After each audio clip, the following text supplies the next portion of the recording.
ഓം ശാന്തി. പ്രഭാതമുരളി 2/6/21. ബാബ പറയുന്നു, മധുരമായ കുട്ടികളെ, ബാബയുടെ കൂടെ പറക്കുന്നതിനു വേണ്ടി കംപ്ലീറ്റ് പ്യുവർ ആകൂ, സമ്പൂർണ്ണ സറണ്ടർ ആകൂ.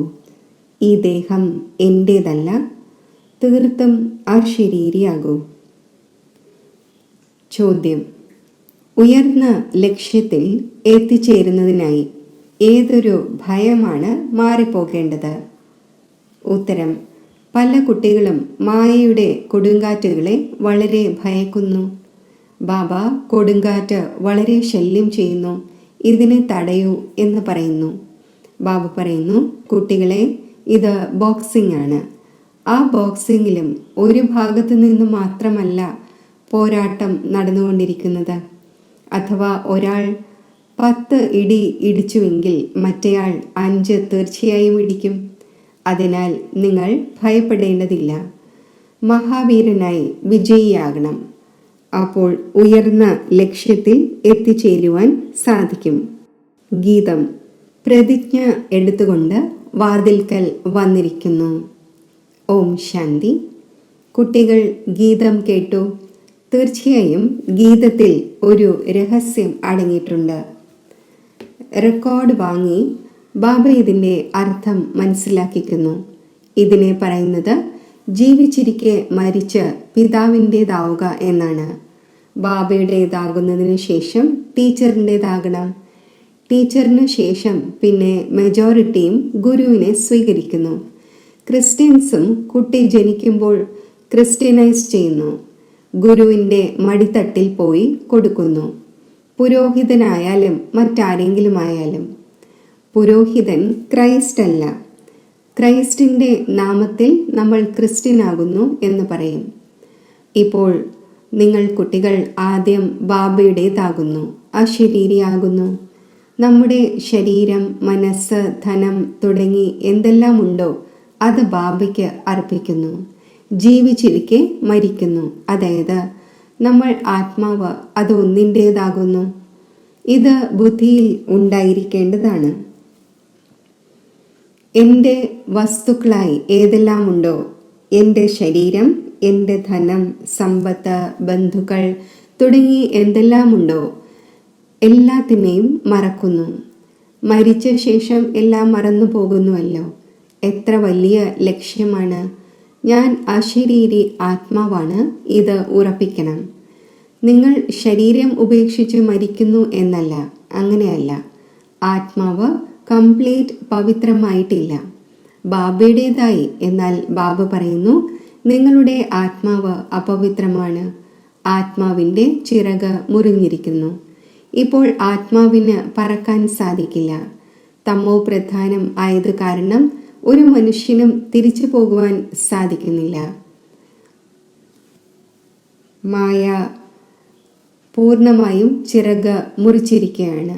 ബാബ മനസ്സിലാക്കിച്ചു തന്നു, ആത്മാവ് ഏറ്റവും വേഗതയുള്ളതാണ്. അതിനേക്കാൾ വേഗതയുള്ള ഒരു വസ്തുവും ഉണ്ടായിരിക്കില്ല. ആത്മാവിനോളം ഒന്നിനും എത്താൻ സാധിക്കില്ല.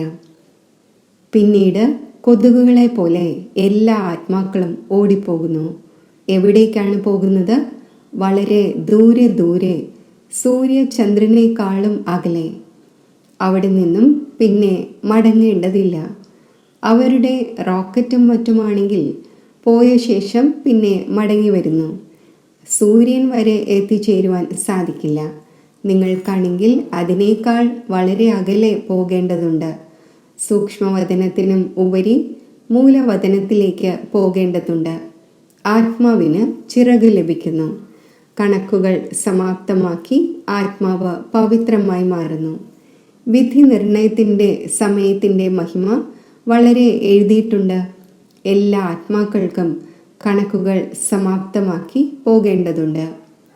ഇപ്പോഴാണെങ്കിൽ എല്ലാ ആത്മാക്കളും മലിനമാണ്, പാപാത്മാക്കളാണ്. വളരെ വലിയ ഗുരുക്കന്മാരും സാധു സന്യാസിമാരും മറ്റുമുണ്ട്. ഞാൻ ഗുരുവാണ് എന്ന് മനസ്സിലാക്കുന്നു. അഹം ബ്രഹ്മാസ്മി, അഹം ബ്രഹ്മോഹം. ഞാൻ ബ്രഹ്മത്തിൽ എത്തിച്ചേർന്നിരിക്കുന്നു. ഇപ്പോൾ ഇരിക്കുന്നത് ഇവിടെയാണ്. ബ്രഹ്മത്തിൽ പിന്നെ എങ്ങനെ എത്തിച്ചേർന്നു? ഇപ്പോൾ നിങ്ങൾക്കറിയാം, നമ്മൾ ആത്മാക്കൾ ബ്രഹ്മത്തിൽ വസിക്കുന്നവരാണ്. എന്നാൽ ഇപ്പോൾ അവിടേക്ക് ആർക്കും പോകാൻ സാധിക്കില്ല. എല്ലാ ആത്മാക്കളും ഇവിടെ പുനർജന്മം എടുക്കുന്നു. ഇത് പരിധിയില്ലാത്ത ഡ്രാമയാണ്. എല്ലാ ആക്ടേഴ്സിനും പാർട്ട് അഭിനയിക്കുവാൻ അവിടെ നിന്നും തീർച്ചയായും വരേണ്ടതുണ്ട്. എല്ലാ ആത്മാക്കളും സ്റ്റേജിൽ വന്നിരിക്കുന്നു. എപ്പോഴാണോ വിനാശത്തിൻ്റെ സമയമാകുന്നത്, അപ്പോൾ എല്ലാവരും വരുന്നു. അവിടെ ഇരുന്ന് എന്തു ചെയ്യുവാനാണ്? ആക്ടർ പാർട്ട് അഭിനയിക്കാതെ വീട്ടിൽ ഇരിക്കുകയില്ല. നാടകത്തിൽ തീർച്ചയായും വരേണ്ടി വരും. അവിടെ നിന്ന് എപ്പോഴാണോ എല്ലാവരും വന്നു ചേരുന്നത്, അപ്പോൾ പിന്നെ ബാബ എല്ലാവരെയും കൊണ്ടുപോകുന്നു. ബാബു പറയുന്നു, ഞാൻ ഇവിടെയുണ്ട്, എങ്കിലും ആത്മാക്കൾ വന്നുകൊണ്ടിരിക്കുന്നു, അഭിവൃദ്ധി നേടിക്കൊണ്ടിരിക്കുന്നു, നമ്പർ വൈസായി. പിന്നെ നിങ്ങൾ നമ്പർ വൈസായി പോകും. മുഴുവൻ ആധാരവും നിങ്ങളുടെ അവസ്ഥയുടെ മേലാണ്. അതിനാൽ നിങ്ങൾക്ക് മർജീവ ആകണം. ഞാൻ ആത്മാവാണ് എന്ന നിശ്ചയം വരുത്തുന്നത് പ്രയത്നമുള്ളതാണ്. കുട്ടികൾ അടിക്കടി ദേഹാഭിമാനത്തിൽ വന്ന് മറന്നുപോകുന്നു. എപ്പോഴാണോ കംപ്ലീറ്റ് സറണ്ടർ ആകുന്നത്, അപ്പോൾ ദേഹി അഭിമാനിയായിരിക്കും. ബാബ, ഇതെല്ലാം അങ്ങയുടേതാണ്, ഞാനും അങ്ങയുടേതാണ്. ഈ ദേഹം എൻ്റേതല്ല എന്നതുപോലെയാണ്. ഇതിനെ ഞാൻ ഉപേക്ഷിക്കുന്നു. ബാബ, ഞാൻ അങ്ങയുടേതാണ്. ബാബ പറയുന്നു, എൻ്റേതായ ശേഷം സർവ്വതിൽ നിന്നും മമത്വം ഇല്ലാതാക്കൂ. ഇവിടെ വന്ന് ഇരിക്കണം എന്നല്ല, നിങ്ങൾക്ക് തൻ്റെ തൊഴിൽ കാര്യങ്ങൾ ചെയ്യേണ്ടതുണ്ട്. വീടിനെ പരിപാലിക്കണം. കുട്ടികൾക്ക് മാതാപിതാക്കളുടെ കടം വീട്ടേണ്ടതുണ്ട്. അവരുടെ സേവനം ചെയ്ത് റിട്ടേൺ കൊടുക്കണം. മാതാപിതാക്കളുടെ പാലനയുടെ കടം കുട്ടികളിൽ കയറുന്നു. ഇപ്പോൾ ബാബ നിങ്ങളെ പാലിച്ചുകൊണ്ടിരിക്കുന്നു. ആരംഭത്തിൽ ആരെല്ലാം വന്നിരുന്നുവോ എല്ലാവരും ഉടൻ സറണ്ടർ ചെയ്തു. തൻ്റെ അടുക്കൽ ഒന്നും വെച്ചില്ല, സറണ്ടർ ചെയ്തു. ആ ധനത്തിലൂടെ കുട്ടികളായ നിങ്ങൾ ഭാരതത്തെ പാവനമാക്കിക്കൊണ്ടിരിക്കുന്നു. ഭാരതം തന്നെയാണ് തീർത്തും പവിത്രമായിരുന്നത്. ഭാരതവാസികളെ പോലെ പവിത്രവും സുഖമുള്ളവരും മറ്റാരും ഉണ്ടാകില്ല. ഭാരതം ഏറ്റവും വലിയ തീർത്ഥസ്ഥാനമാണ്. അവിടെ പതീത പാവനായ ബാബ വന്ന് മുഴുവൻ സൃഷ്ടിയെയും പതീതരെയും പാവനമാക്കി മാറ്റുന്നു. ഇപ്പോൾ ഈ തത്വങ്ങളും മറ്റും എല്ലാം ശത്രുവാണ്. എർത്ത് ക്വേക്ക് ഉണ്ടാകും, കൊടുങ്കാറ്റ് വീശും. കാരണം തമോ പ്രധാനമാണ്. നാച്ചുറൽ കലാമിറ്റീസ് വരും, വളരെയധികം ദുഃഖം നൽകും. ഈ സമയം എല്ലാം ദുഃഖത്തിൻ്റെ വസ്തുക്കളാണ്. സത്യയുഗത്തിലുള്ളത് എല്ലാം സുഖത്തിൻ്റെ വസ്തുക്കളാണ്. അവിടെ ഈ കൊടുങ്കാറ്റോ ചൂട് വായുവോ മറ്റോ ഉണ്ടായിരിക്കില്ല. നിങ്ങളിലും ഈ കാര്യങ്ങൾ വളരെ കുറച്ചുപേർ തന്നെയാണ് മനസ്സിലാക്കുന്നത്. ഇന്നുണ്ട്, നാളെയില്ല. അപ്പോൾ ഒന്നും മനസ്സിലാക്കിയില്ല എന്ന് പറയും. ഇവിടെ വരുന്നു, പക്ഷേ എല്ലാവരും നിലനിൽക്കുന്നില്ല. ഇവിടെ നിന്നും പോയി 10 ദിവസത്തിനു ശേഷം സമാചാരം എഴുതും, ബാബ ഇന്നയാളെ മായ ഭക്ഷിച്ചു. ഇങ്ങനെ നടന്നുകൊണ്ടിരിക്കുന്നു. ചെറിയ പുഷ്പം വലുതായെങ്കിൽ അതിൽ ഫലം വരണം. അവരിൽ പിന്നെ മറ്റുള്ളവരെ തനിക്ക് സമാനം ആക്കുന്നതിൻ്റെ ശക്തി ഉണ്ടായിരിക്കും. അതിൻ്റെ ഫലം വരുന്നു. ബാബയുടേതായപ്പോൾ പിന്നെ പ്രജയും തയ്യാറാക്കണം, അവകാശിയെയും തയ്യാറാക്കണം. വഴികാട്ടിയായി ബാബയുടെ അടുക്കൽ വരികയും നമ്മൾ എത്തിച്ചേരുകയും ചെയ്തു എന്നത് പാടില്ല. ലക്ഷ്യം വലുതാണ്. മായയുടെ കൊടുങ്കാറ്റ് വളരെയധികം വരുന്നു എന്ന് പറയുന്നു. നിങ്ങൾ ബാബയുടേതായിരിക്കുന്നു, കൊടുങ്കാറ്റ് വരും. ബാബ നമ്മൾ അങ്ങയുടേതായിരുന്നു എന്ന് പറയുന്നു. അങ്ങിൽ നിന്നും സമ്പത്ത് എടുത്തിരുന്നു. പിന്നെ പുനർജന്മം എടുത്ത് 84 ജന്മങ്ങൾ മറികടന്നു. പിന്നെ വന്ന് താങ്കളുടേതായിരിക്കുന്നു. ഞാനാണെങ്കിൽ അങ്ങയിൽ നിന്നും സമ്പത്ത് എടുത്തിട്ടേ വിടുകയുള്ളൂ. അപ്പോൾ ഇങ്ങനെയുള്ള ബാബയെ ഇത്രയും ഓർമ്മിക്കേണ്ടി വരും. തനിക്ക് സമാനമാക്കി ഫലം നൽകേണ്ടി വരും. ഇല്ലെങ്കിൽ മാല എങ്ങനെ ഉണ്ടാകും? ബാബയുടെ അവകാശികൾ എങ്ങനെ തയ്യാറാകും? പ്രജയും ആവശ്യമാണ്, സിംഹാസനത്തിലിരിക്കുന്ന അവകാശികളും ആവശ്യമാണ്. ബാബയുടെ അടുക്കൽ വളരെ പേർ വരുന്നു, പിന്നെ ബന്ധം വേർപെടുത്തുന്നു. ബുദ്ധിയുടെ യോഗം മുറിഞ്ഞു, കളി കഴിഞ്ഞു. പല കുട്ടികളും ബാബയോട് വന്ന് ചോദിക്കുന്നു, ബാബ, ഒരു കൊടുങ്കാറ്റും ഏൽക്കാതിരിക്കാൻ അവസ്ഥ എങ്ങനെ ഉറപ്പിക്കും? ഇതിനുള്ള മാർഗം പറഞ്ഞു തന്നുകൊണ്ടേയിരിക്കുന്നു. ബാബയെ ഓർമ്മിക്കൂ. കൊടുങ്കാറ്റ് ഏൽക്കും. ബോക്സിങ്ങിലും ഒരാൾ തന്നെ ഇടിയേറ്റുകൊണ്ടിരിക്കുന്നത് എപ്പോഴെങ്കിലും കണ്ടിട്ടുണ്ടോ? തീർച്ചയായും 2 പേരിലും ധൈര്യമുണ്ടാകും. 5 ഇടി ഒരാൾ ഇടിച്ചു എങ്കിൽ 10 മറ്റേയാൾ ഇടിച്ചിട്ടുണ്ടാകും. ഇതും ബോക്സിംഗ് ആണ്.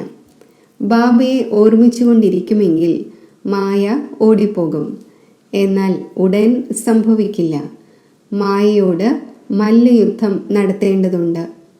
മായ ഇടി കൊടുക്കുകയില്ല എന്ന് മനസ്സിലാക്കരുത്. ആരുമായിക്കൊള്ളട്ടെ, വലിയ ബോക്സിംഗ് ആണ്. വളരെയധികം ഭയന്നു പോകുന്നു. മായ പൂർണ്ണമായും മൂക്കിന് പിടിക്കുന്നു, അതായത് ബുദ്ധിമുട്ടിക്കുന്നു. യുദ്ധസ്ഥലമാണല്ലോ. ബുദ്ധിയോഗം ചേർക്കുന്നതിൽ മായ വലിയ വിഘ്നമിടുന്നു. പ്രയത്നം മുഴുവൻ യോഗത്തിലാണ്. ബാബ പറയുന്നു, ജ്ഞാനി ആത്മാവ് എനിക്ക് പ്രിയമാണ്. എന്നാൽ കേവലം ജ്ഞാനം നൽകുന്നവർ പ്രിയമാണ് എന്നല്ല. ആദ്യം യോഗം പൂർണ്ണമായും ആവശ്യമാണ്. ബാബയെ ഓർമ്മിക്കണം. മായയുടെ വിഘ്നങ്ങളെ ഭയപ്പെടരുത്. വിശ്വത്തിൻ്റെ അധികാരി ആകുന്നുവല്ലോ.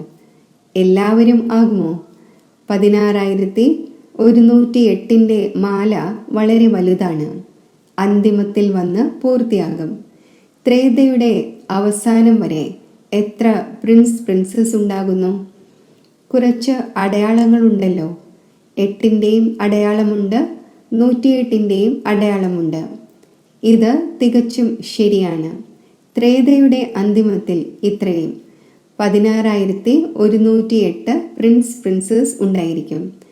ആരംഭത്തിൽ ഉണ്ടാകില്ല. ആദ്യം കുറച്ചു പേരാണ് ഉണ്ടാകുന്നത്, പിന്നെ വർദ്ധിച്ചുകൊണ്ടിരിക്കുന്നു. അതെല്ലാം തയ്യാറാകുന്നത് ഇവിടെയാണ്. വളരെ നല്ല ചാൻസ് ഉണ്ട്, എന്നാൽ പ്രയത്നം വളരെയധികമുണ്ട്.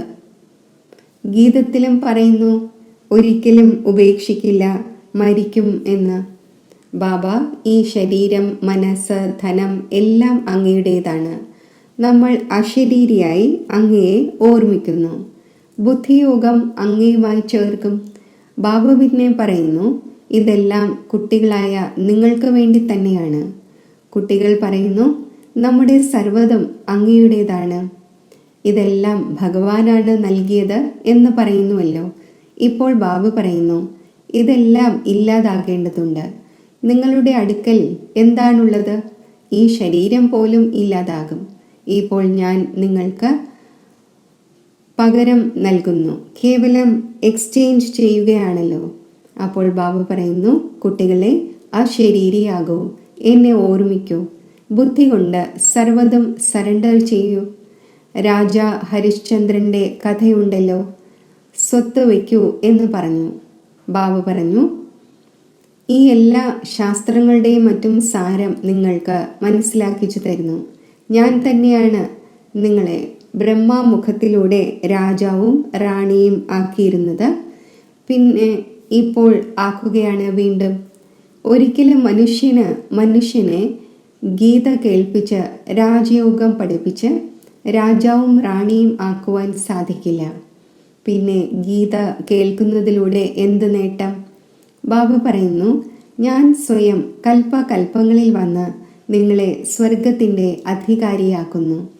എൻ്റേതാകുമ്പോഴാണല്ലോ അവകാശി ആകുന്നത്. അതിനാൽ എത്രത്തോളം യോഗത്തിലിരിക്കുമോ അത്രയും ശുദ്ധമായിക്കൊണ്ടിരിക്കും. ബാബ, ഇതെല്ലാം അങ്ങയുടേതാണ്. നമ്മൾ ട്രസ്റ്റിയാണ്. അങ്ങയുടെ ആജ്ഞയില്ലാതെ നമ്മൾ ഒന്നും ചെയ്യുകയില്ല. ശരീര നിർവഹണം എങ്ങനെ നടത്തണം അതിൻ്റെയും മതമെടുക്കുന്നു. പൊതുവായി ദരിദ്രർ തന്നെയാണ് പൂർണ്ണമായും കണക്ക് നൽകുന്നത്. ധനികർക്ക് നൽകുവാൻ സാധിക്കില്ല. സറണ്ടർ ആകുവാൻ സാധിക്കുന്നില്ല. ആരെങ്കിലും വരുന്നത് വിരളമാണ്. ഒരു ജനകൻ്റെ പേരുണ്ട്. കുട്ടികളുണ്ട്, ജോയിൻറ്റ് പ്രോപ്പർട്ടിയാണ് എങ്കിൽ അതെങ്ങനെ പ്രത്യേകമായി എടുക്കും? ധനികർ സറണ്ടർ ആകുവാനായി തൻ്റെ പ്രോപ്പർട്ടിയെ എങ്ങനെ പ്രത്യേകമാക്കി എടുക്കും? ബാബ ദരിദ്രരുടെ നാഥനാണ്. ഏറ്റവും ദരിദ്രം മാതാക്കളാണ്. അവരെക്കാൾ കൂടുതൽ ദരിദ്രമാണ് കന്യകമാർ. കന്യകയ്ക്ക് ഒരിക്കലും സമ്പത്തിൻ്റെ ലഹരി ഉണ്ടായിരിക്കില്ല. ആൺകുട്ടിക്ക് പിതാവിൻ്റെ ഭൂസ്വത്തിൻ്റെ ലഹരി ഉണ്ടായിരിക്കും. അപ്പോൾ അതെല്ലാം ഉപേക്ഷിച്ച് പിന്നെ വൈകുണ്ഠത്തിൻ്റെ സമ്പത്ത് നേടേണ്ടി വരും. ദാനം എപ്പോഴും ദരിദ്രർക്കാണ് നൽകപ്പെടുന്നത്. ഭാരതമാണ് ഏറ്റവും ദരിദ്രം. അമേരിക്ക വളരെ സമ്പന്നമാണ്. അവർക്ക് സമ്പത്ത് നൽകുന്നുണ്ടോ? ഭാരതം ഏറ്റവും സമ്പന്നമായിരുന്നു. മറ്റൊരു ധർമ്മവും ഉണ്ടായിരുന്നില്ല. കേവലം ഭാരതവാസികൾ തന്നെയാണ് ഉണ്ടായിരുന്നത്. ഒരു ഭാഷയായിരുന്നു. God is one. ഞാൻ ഒരു സോവറിനിറ്റി, ഒരു ധർമ്മം, ഒരു ഭാഷ സ്ഥാപിക്കുന്നു. ഒരു ഓൾമൈറ്റി, ഒരു ഗവൺമെൻറ് സ്ഥാപിക്കുന്നു. ഒന്നിൽ നിന്നും പിന്നെ 2ഉം 3ഉം ആകും. ഇപ്പോൾ എത്ര ധർമ്മമുണ്ട്? പിന്നെ തീർച്ചയായും ഒരു ധർമ്മം വരേണ്ടതാണ്. 5000 വർഷത്തിൻ്റെ കാര്യമാണ്. ഒരു ധർമ്മം ഉണ്ടായിരുന്നു. വിദ്വാൻമാർ സത്യയുഗത്തിൻ്റെ ആയുസ് ലക്ഷക്കണക്കിന് വർഷങ്ങളാക്കിയിരിക്കുന്നു. സത്യയുഗം എന്താണ് എന്നത് മനസ്സിലാക്കുന്നില്ല.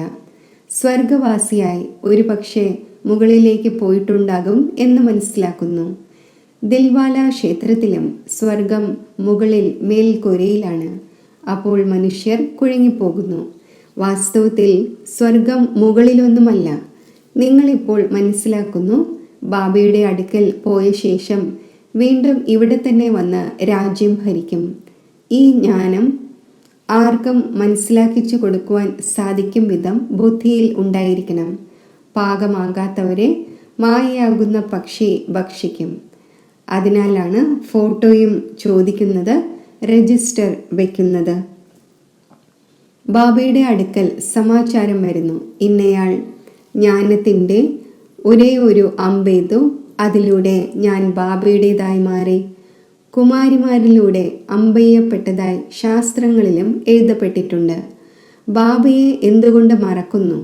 ഇതിനെ ജ്ഞാനബാണം എന്ന് പറയുന്നു. കേവലം ബാബയുടെ ഓർമ്മ വരുത്തണം. ബാക്കി ഹിംസക ബാണമൊന്നുമല്ല. ബാബ പറയുന്നു, ഞാൻ ബ്രഹ്മാമുഖത്തിലൂടെ സർവശാസ്ത്രങ്ങളുടെയും രഹസ്യം നിങ്ങളെ മനസ്സിലാക്കിച്ചു തരുന്നു. ബ്രഹ്മാവ് തീർച്ചയായും ഇവിടെ തന്നെയാണ് ഉണ്ടായിരിക്കേണ്ടത്.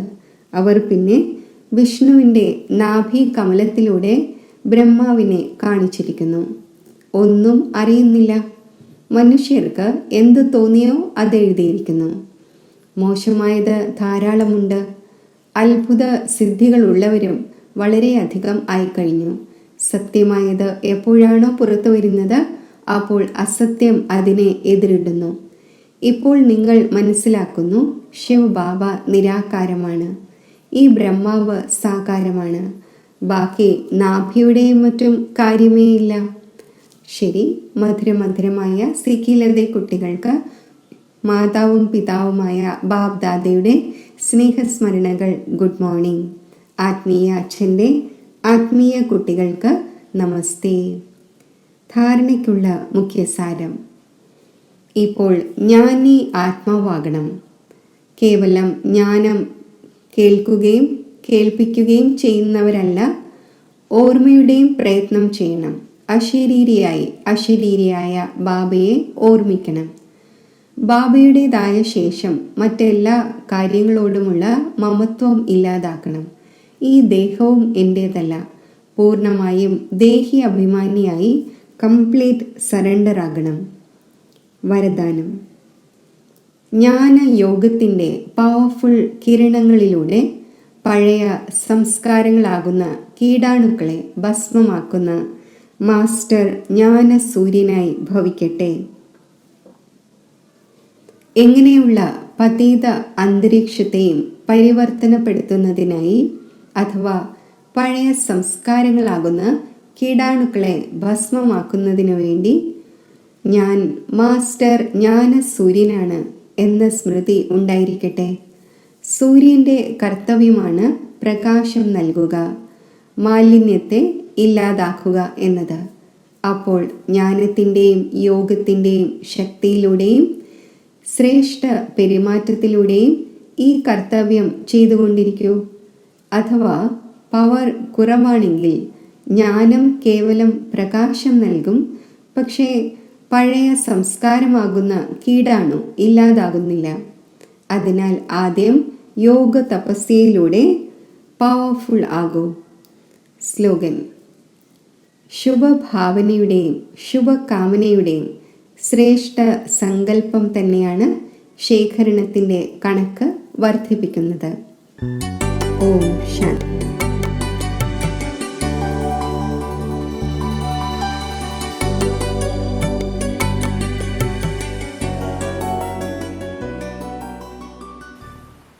അല്പസമയം ആത്മസ്വരൂപത്തിൽ സ്ഥിതി ചെയ്യാം.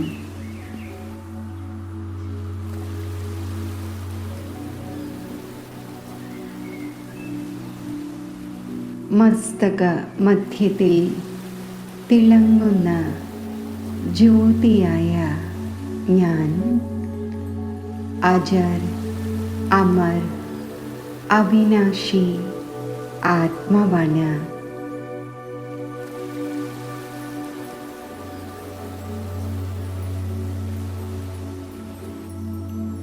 അയ്യായിരം വർഷങ്ങൾക്ക് മുമ്പ് ഞാൻ പരമധാമം ആകുന്ന എൻ്റെ വീട്ടിൽ നിന്നും ഈ ഭൂമിയിലേക്ക് വന്നു.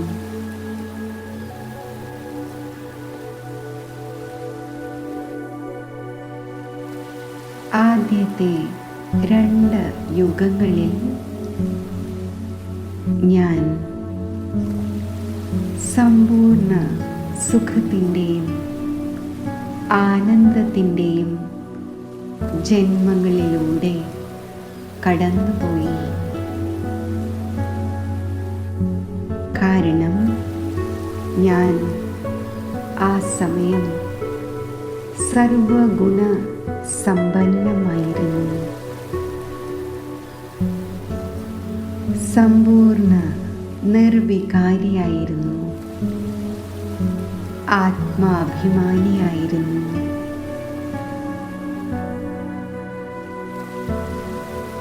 എന്നാൽ ദ്വാപര യുഗം മുതലുള്ള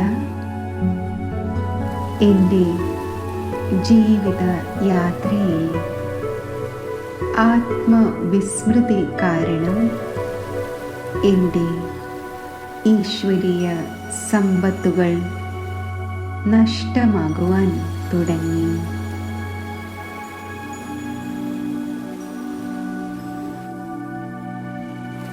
ഇപ്പോൾ വീണ്ടും ഈ അതിശ്രേഷ്ഠമായ സംഗമയുഗത്തിൽ സർവശക്തിമാനായ പരമാത്മാവ് എനിക്ക് സത്യമായ ജ്ഞാനം നൽകിയിരിക്കുന്നു. ഞാൻ ദേഹമല്ല, ആത്മാവാകുന്നു. ശാന്ത സ്വരൂപമാകുന്നു.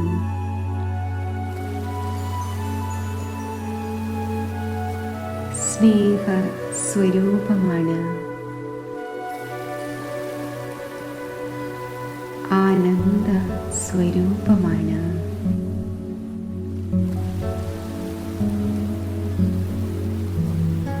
ആനന്ദം എൻ്റെ സ്വഭാവമാണ്.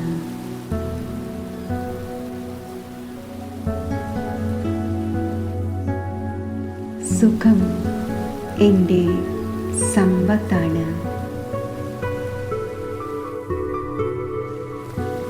ഞാൻ സച്ചിത് ആനന്ദ സ്വരൂപമാണ്.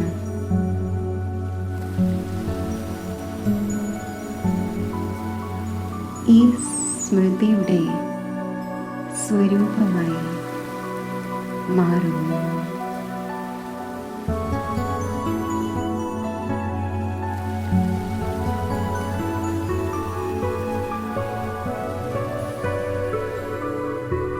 ഇപ്പോൾ ഞാൻ ഈ ദേഹത്തു നിന്നും മാറി മുകളിലേക്ക് യാത്ര ചെയ്യുന്നു. ഒരു തിളങ്ങുന്ന ജ്യോതിയായി ഈ ദൃശ്യ പ്രപഞ്ചത്തിനും ഉപരിയായി ആകാശമണ്ഡലവും കടന്ന് പരംധാമത്തിൽ ഞാൻ എത്തിച്ചേരുന്നു.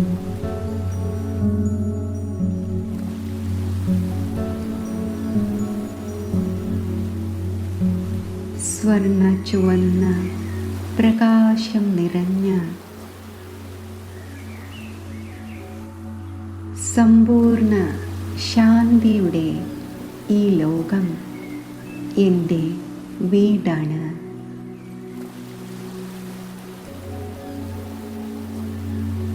എൻ്റെ മുന്നിൽ സർവ ദുഃഖങ്ങളും ഹരിച്ച് സുഖം നൽകുന്ന ആനന്ദ സാഗരമായ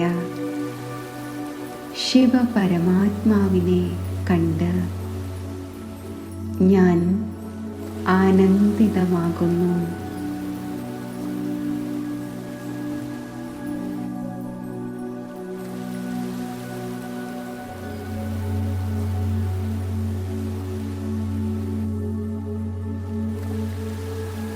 ആരെയാണോ ഞാൻ ജന്മജന്മങ്ങളായി ഓർമ്മിച്ചത്,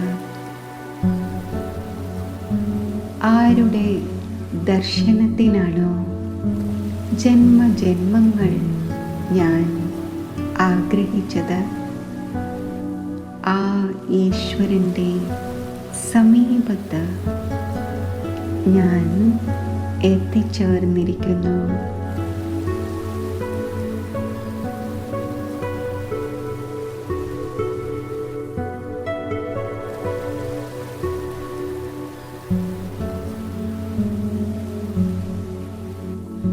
എൻ്റെ പ്രിയപ്പെട്ട ബാബയുടെ അടുത്ത് ഞാൻ വന്നിരിക്കുകയാണ്.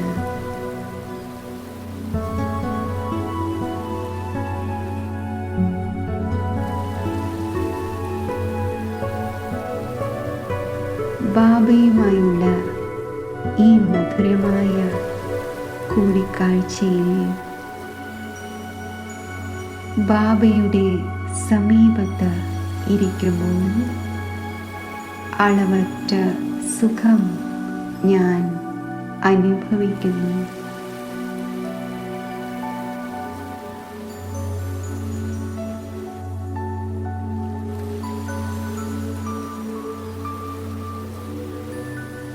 പ്രിയപ്പെട്ട ബാബ, അങ്ങ് എൻ്റേതാണ്. ബാബയും എന്നെ ബാബയുടെ പ്രിയപ്പെട്ട കുട്ടിയായി അതിയായി സ്നേഹിക്കുന്നതായി എനിക്ക് അനുഭവപ്പെടുന്നു.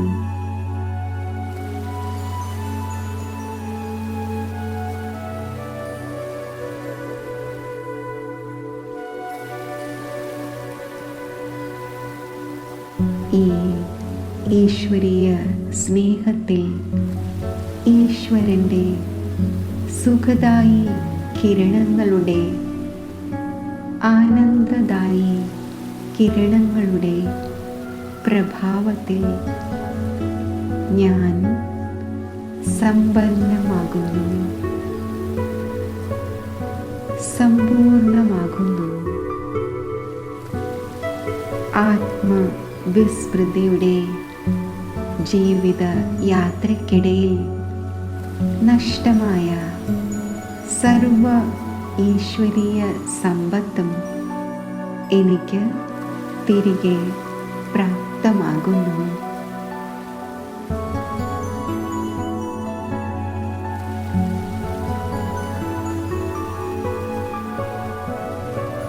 ഞാൻ ആനന്ദിതമായി ഈ ദിവ്യ അനുഭൂതിയാൽ സംതൃപ്തമായി സാകാര ലോകത്തിലേക്ക് തിരികെ യാത്ര ചെയ്യുന്നു. ദൃശ്യപ്രപഞ്ചത്തിലേക്ക് തിരികെ വന്ന് എൻ്റെ സാകാര ദേഹത്തിലേക്ക് വന്ന് മസ്തകമധ്യത്തിൽ സച്ചിത് ആനന്ദ സ്വരൂപമായി സ്ഥിതി ചെയ്യുന്നു.